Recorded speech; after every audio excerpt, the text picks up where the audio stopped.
तो नमस्कार दोस्तों, मेरा नाम है प्रशांत शर्मा और आज हम एनालाइज करेंगे HBL power system limited company को। बात करें तो कंपनी काफ़ी अच्छा बिजनेस है और कंपनी अलग टाइप की सर्विसेज और प्रोडक्ट मैन्युफैक्चर करती है। उसमें बैटरीज हैं, ई मोबिलिटी है और कंपनी डिफेंस सेक्टर में भी काम करती है।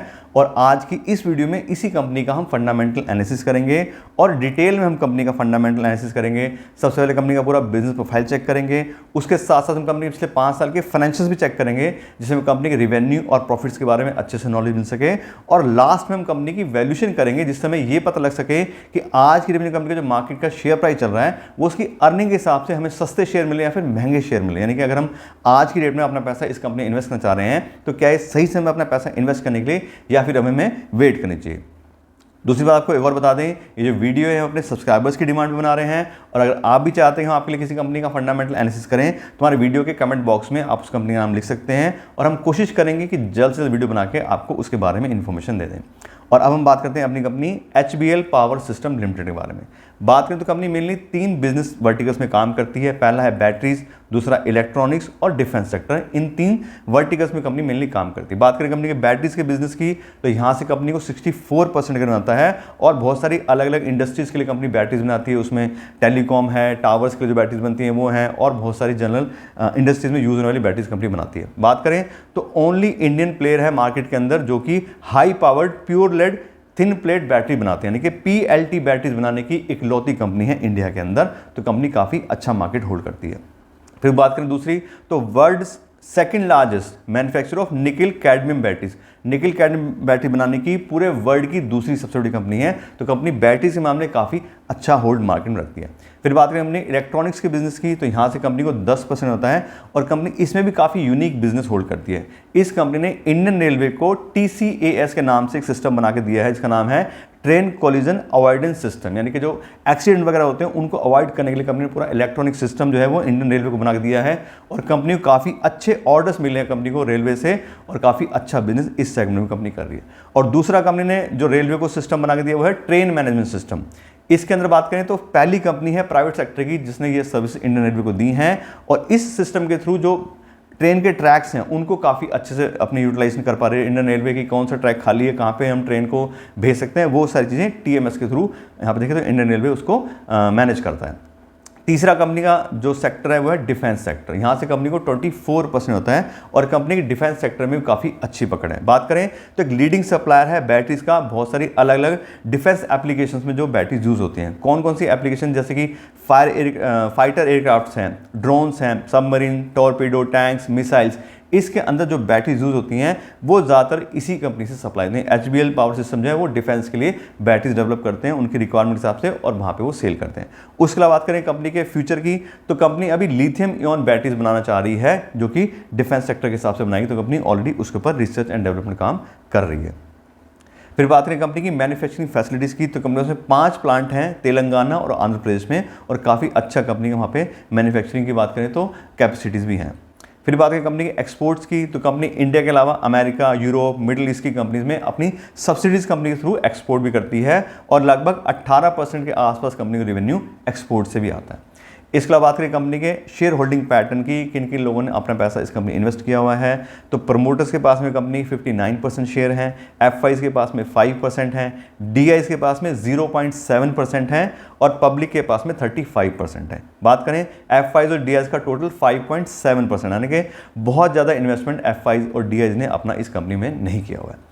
तो इससे बात करें कंपनी के पूरे बिजनेस फाइल की तो काफ़ी अच्छी कंपनी दिखाई दे रही है। रेलवे को काफ़ी अच्छी सर्विस दे रही है कंपनी, डिफेंस सेक्टर में काफ़ी अच्छा बिजनेस है और बैटरीज की बात करें तो वहाँ से सबसे ज़्यादा रेवेन्यू कंपनी को 64% का रहा है। तो कुल में बात करें तो एक मिड कैप की कंपनी है और काफ़ी अच्छा बिजनेस कंपनी होल्ड करती है। और अब हम बात करते हैं कंपनी के फाइनेंशियल्स के बारे में कि पिछले 5 साल में कंपनी के रेवेन्यू और प्रॉफिट में कैसी ग्रोथ आई है। उसके लिए हम चेक करते हैं कंपनी पिछले 5 साल का डेटा। और यहाँ आप देखें सबसे पहले प्राइवेट चेक करें कंपनी का रेवेन्यू और सेल्स। 2020 में कंपनी में थे 1092 करोड़, यानी कि 1100 करोड़ के आसपास और देखें 2024 में तो 2233 करोड़ के कंपनी के रेवेन्यू हो गए हैं। तो पिछले 5 साल में कंपनी के रेवेन्यू जो डबल हो गए हैं। तो काफ़ी अच्छे से कंपनी कस्टमर एक्विजिशन कर रही है, काफ़ी अच्छा मार्केट शेयर कंपनी अपना डेवलप कर रही है। बात करें परसेंटेज में तो 12% के अच्छे खासे CAGR से कंपनी पिछले 5 साल में ग्रोथ दिखाई है। तो क्लियर पता लग रहा है कि कंपनी के प्रोडक्ट अच्छे हैं। जैसे बात करें डिफेंस की और रेलवे की तो काफ़ी ज़्यादा चेक्स होते हैं, काफ़ी ज़्यादा क्वालिटी कंट्रोल होता है, तब वो प्रोडक्ट अप्रूव होते हैं। तो देखें तो अच्छे प्रोडक्ट हों कंपनी को, तभी ये सारी चीज़ें यहाँ पे हमें दिखाई दे रही हैं। फिर बात करें कंपनी ऑपरेटिंग प्रॉफिट की, तो कंपनी का प्रॉफिट काफ़ी अच्छे से बढ़ा है।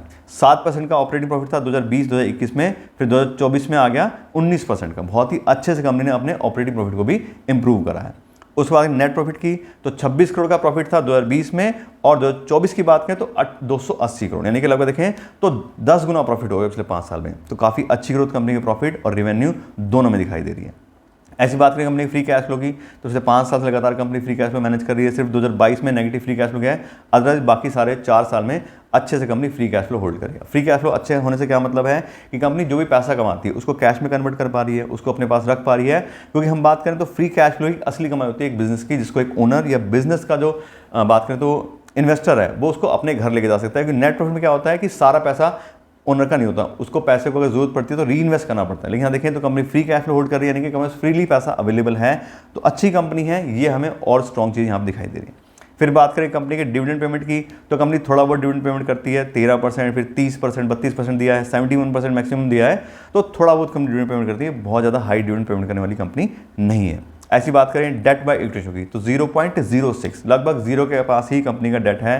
कोई खास कंपनी का डेट होल्ड नहीं करती है, तो ना कोई पैसे वापस करने की टेंशन है, ना कोई ज़्यादा इंटरेस्ट का बर्डन है। सारा का सारा अपने पैसा, तो काफ़ी अच्छा कैपिटल स्ट्रक्चर कंपनी का दिखाई दे रहा है। फिर बात करें रिटर्न ऑन इक्विटी की, तो last year company return equity आया 28%। जैसे हमने देखा कंपनी का ऑपरेटिंग प्रॉफिट 19% आया था, तो उस वजह से कंपनी का प्रॉफिट इंक्रीज हुआ है, तो उसी वजह से कंपनी का रिटर्न ऑन इक्विटी भी काफ़ी अच्छा दिखाई दे रहा है। लेकिन बात करें पिछले 5 साल कंपनी की आरओई की, तो वो थोड़ा कम है।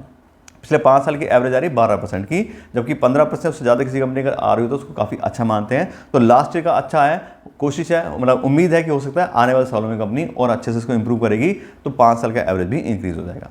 लेकिन अभी बात करें करंट पोजीशन की, तो क्लियर हमें दिखाई दे रहा है कंपनी काफ़ी अच्छे से अपनी सेल्स इंक्रीज कर रही है। कंपनी ऑलरेडी काफ़ी अच्छे ऑर्डर्स हैं डिफेंस के भी और रेलवे के भी, और यहाँ देखें तो सारे पैरामीटर पॉजिटिव हैं। अच्छे से कंपनी का रेवेन्यू बढ़ा है, प्रॉफिट बढ़ा है, फ्री कैश फ्लो अवेलेबल है, डेट बाय इक्विटी रेशियो भी ठीक बढ़िया है, कोई लोन ज़्यादा कंपनी लिया नहीं है। तो कुल ना बात करें तो काफ़ी अच्छे फाइनेंशियल कंपनी होल्ड करती है। और अब हम बात करते हैं कंपनी की वैल्यूएशन के बारे में कि आज की कंपनी का जो शेयर प्राइस चल रहा है उसके हिसाब से इसके शेयर हमें सस्ते मिल रहे हैं या फिर महंगे मिल रहे हैं। और मैं आपको बता दूं, इस तरह कंपनी की वैल्यूएशन करने के लिए मैं यूज़ करता हूं डिस्काउंटेड कैश फ्लो एनालिसिस। उसके अंदर कंपनी को फ्री कैश फ्लो के वैल्यू करते हैं, कंपनी कितना फ्री कैश फ्लो कन्वर्ट कर पा रही है, कितना जनरेट कर पा रही है, उसके हिसाब से उसकी कितनी वैल्यू बनती है। और यहाँ देखिए कंपनी फ्री कैश फ्लो का डेटा हमने अभी चेक किया था, तो 2022 में नेगेटिव फ्री कैश फ्लो था 6 करोड़ का, 2023 में 59 करोड़ और 2024 में 228 करोड़। अब क्योंकि इसमें डिफरेंस आ रहा है, तो पिछले 3 साल कंपनी की फ्री कैश फ्लो का हम एवरेज लेते हैं, और पिछले 3 साल की अपनी फ्री कैश फ्लो की एवरेज आ रही है 90 crore. 90 crore rupees average free cash flow company हर साल जनरेट करती है, इसका मतलब हो गया। अब इस फ्री कैश फ्लो से पूरी कंपनी की वैल्यू बनती है, वो आती है 4500 करोड़, यानी कि 4500 करोड़ रुपये उस कंपनी की वैल्यू बन गई जो 90 करोड़ रुपये हर साल में फ्री कैश फ्लो कमा के दे सकती है। तो ये पूरी कंपनी की वैल्यू है। अब इसको हम नंबर ऑफ शेयर से डिवाइड करेंगे तो पर शेयर की फेयर वैल्यू निकल के आएगी, और इस कंपनी की पर शेयर की जो फेयर वैल्यू है वो आ रही है 160 रुपये, यानी कि 160 रुपये पर इक्विटी शेयर के हिसाब से अगर हम HBL पावर सिस्टम लिमिटेड में इन्वेस्ट करेंगे तो कंपनी को फेयर प्राइस पर खरीदेंगे। ठीक है, कंपनी इतना फ्री कैश फ्लो जनरेट करती है, उसके हिसाब से इसका इतनी वैल्यू बनती है। अब ये तो कंपनी की फेयर वैल्यू हमारे हिसाब से। अब बात करते हैं कंपनी के करंट मार्केट प्राइस की कि अभी क्या प्राइस चल रहा है कंपनी के शेयर्स का। तो बात करें अभी कंपनी का करंट प्राइस आ रहा है 640 रुपये का, और 640 रुपये शेयर प्राइस हिसाब से एक हाईली ओवरवैल्यूड कंपनी है। 160 रुपये फेयर वैल्यू और 640 रुपये उसका प्राइस आज की डेट का। तो बात करें तो 4 गुने रेट में मिल रहे हैं उसके फेयर वैल्यू के। मार्जिन सेफ्टी तो है ही नहीं, बहुत ज़्यादा ओवर वैल्यूएशन कंपनी है। इसके साथ आपको प्राइस बाय अर्निंग और प्राइस बाय बुक वैल्यू का डेटा भी बता देते हैं। कंपनी की P/E रेशियो आ रहा है 59 का, जबकि इंडस्ट्री की P/37 की है। कंपनी का प्राइस बाय बुक वैल्यू आ रहा है 15 गुना 15 टाइम्स, इंडस्ट्री का आ रहा है 4 टाइम्स। तो उस हिसाब से भी कंपनी ओवर वैल्यूएशन में है, और कंपनी वैल्यू इन्वेस्टिंग के हिसाब से भी ओवर वैल्यूएशन में। अब क्यों ओवर वैल्यूएशन में है, तो हम क्लियर देख रहे हैं कंपनी का बिजनेस अच्छा है, कंपनी के फाइनेंशियल्स भी अच्छे हैं, प्रोडक्ट सर्विस सारी अच्छी हैं। और दूसरी बात, आजकल जो ट्रेंड चल रहा है, कंपनी डिफेंस सेक्टर के साथ काम करती है, कंपनी रेलवे के साथ काम करती है, तो जो भी PSU या डिफेंस सेक्टर से रिलेटेड कंपनीज हैं उनके काफ़ी ज़्यादा हाई प्राइस चल रहे हैं, लोगों का सेंटीमेंट बहुत ज़्यादा है उन कंपनी के साथ में, इसलिए कंपनी मेनली हाईली ओवरवैल्यूड है। तो उस हिसाब से बात करें तो वैल्यू इन्वेस्टिंग के हिसाब से और मेरे पॉइंट ऑफ हिसाब से अभी सही समय नहीं है अपना पैसा इस कंपनी इन्वेस्ट करने के लिए। अगर आपने ऑलरेडी पैसा अपना इन्वेस्ट किया है, कम प्राइस पे किया है, तो इन्वेस्टेड रहिए, कोई दिक्कत नहीं है। कंपनी का बिजनेस वगैरह सब अच्छा चल रहा है, प्राइस भी हाई चल रहा है। लेकिन बात करें नया पैसा अगर हम इन्वेस्ट करेंगे तो बहुत ज़्यादा रिस्क में आ सकते हैं, क्योंकि 4 गुना प्राइस पे इन्वेस्ट करेंगे। कंपनी की मार्जिन सेफ्टी की बात करें तो सबसे 8 गुना प्राइस कंपनी का हो जाता है।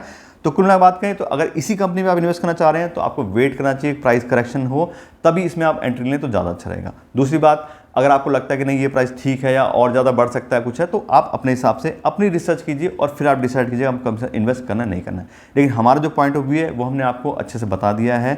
इसी हिसाब से अगर हम देखें तो कंपनी हाईली ओवरवेल्ड है, भले ही कंपनी अच्छी है तो अभी सही समय नहीं है इन्वेस्टमेंट करने के लिए। तो इससे बात करें तो आपको कंपनी के बारे में डिटेल नॉलेज दे दी है। आशा करते हैं वीडियो अच्छी लगेगी, और आपको वीडियो अच्छी लगी हो तो उसको लाइक और शेयर जरूर कीजिएगा, और साथ साथ अगर आप मेरे चैनल पर नए हैं तो मेरे चैनल को सब्सक्राइब कर लीजिएगा। Thank you so much.